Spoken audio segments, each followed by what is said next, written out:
Welcome to the week ahead. Headlines. Sri Lanka awaits bondholder response as IMF review commences.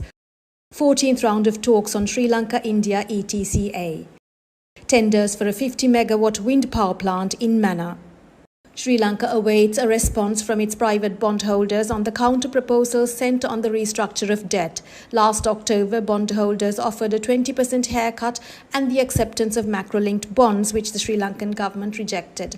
Last week, Shehan Semasinghe stated that a positive response to the counter-proposals is expected very soon. According to the IMF, Sri Lanka should have reached an in-principle agreement with the private creditors ahead of the second review of the program. The second review is currently underway and slated to conclude on the 21st of March. So far, Sri Lanka has reached agreements with its official creditors, including Paris and non-Paris Club members. This week, Sri Lanka will commence the 14th round of talks on the Economic and Technology Cooperation Agreement with India in Colombo.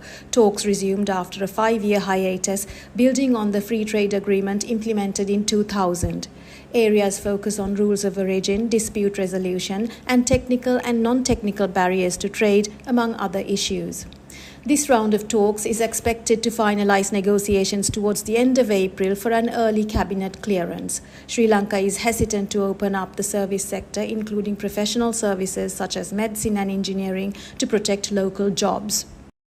This week, Sri Lanka is expected to call tenders for the 50-megawatt wind plant in northeast Mannar. Kantan Wijesekara, Minister of Power and Energy, said that a lot of investors are showing interest, adding that they plan to call tenders for 10 wind and solar plants from local and foreign investors. With regard to pricing, a recent bid for a 100-megawatt renewable plant in Siembalandua, which is expected to be connected to the national grid by the end of 2025, came at around 25 rupees or 8 US cents per unit.